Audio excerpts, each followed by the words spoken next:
کبھی آپ نے سوچا ہے کہ نماز میں سجدہ کیوں اہم ہے؟ کیوں رسول اللہ صلی اللہ علیہ وسلم نے فرمایا کہ بندہ اپنے رب کے سب سے قریب اس وقت ہوتا ہے جب وہ سجدے میں ہوتا ہے؟ لیکن آج ہم آپ کو بتائیں گے نہ صرف روحانی وجہ بلکہ سجدے کے پیچھے چھپی وہ سائنٹیفک حقیقتیں جو آپ کا یقین اور علم دونوں بڑھا دیں گی۔ تو چلیے روح اور سائنس کے اس سفر پر نکلتے ہیں اور سجدے کی گہرائیوں میں۔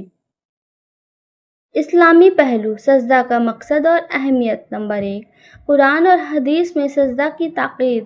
واسجد واقترب، قرآن: سجدہ کرو اور اپنے رب کے قریب ہو جاؤ۔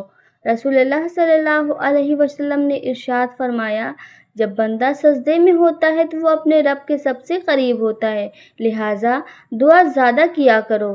نمبر 2، سجدہ توضیع اور آزمائش کا اظہار۔ انسان اپنی پریشانی زمین پر رکھ دیتا ہے، یعنی اپنے عقل، شان اور گھمنڈ کو مٹی میں ملا دیتا ہے۔ یہ محض ایک جسمانی حرکت نہیں بلکہ پوری روح کا جھک جانا ہوتا ہے اپنے رب کے آگے۔ سائنٹیفک پہلو، سجدہ اور انسانی جسم پر اثر۔ نمبر 1، برین سرکولیشن، دماغی دوڑ۔ جب ہم سجدہ کرتے ہیں تو ہمارا سر دل سے نیچے ہوتا ہے، اس دوران دماغ میں خون کا بہاؤ بڑھتا ہے۔ ڈاکٹروں کو ماننا ہے کہ اس سے برین سیلز تک آکسیجن زیادہ پہنچتی ہے اور مانسک صحت بہتر رہتی ہے۔ نمبر 2، ٹاکسن ریموول، زہریلے مواد کی صفائی۔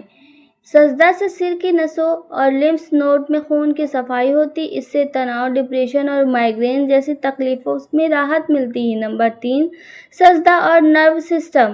ریڑھ کی ہڈی سیدھی ہوتی ہے، گردن جھکی ہوئی ہوتی ہے اور پورا جسم ریلیکس رہتا ہے، اس سے ہمارے نروس سسٹم پر پازیٹیو اثر ہوتا ہے اور تناؤ دور ہوتا ہے۔ نمبر 4، ایکیوپریشر پوائنٹ کا دباؤ۔ سجدہ کے دوران جو 3 حصے زمین سے ٹکراتے ہیں، وہاں ہتھیلیاں، گھٹنے اور پنجے، وہاں ایکیوپریشر پوائنٹ ہوتے ہیں جو شریر کے الگ الگ انگوں کو ایکٹیویٹ کرتے ہیں۔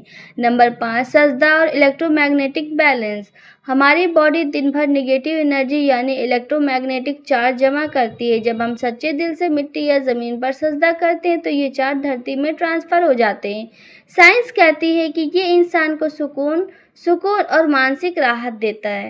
سجدہ کا روحانی اثر۔ سجدہ وہ وقت ہے جب انسان سب سے زیادہ اللہ کے قریب ہوتا ہے۔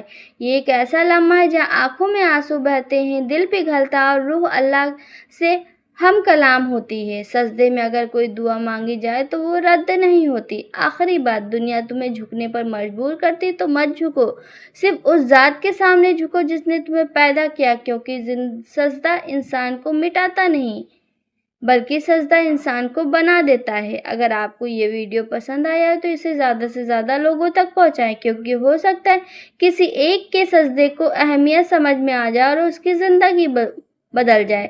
ہم سے جڑنے کے لیے سبسکرائب کریں اور کمنٹ میں لکھیں، سجدہ میرا سکون ہے۔ اللہ حافظ۔ ملتے ہیں اگلی ویڈیو میں ایک اور روحانی حقیقت کے ساتھ۔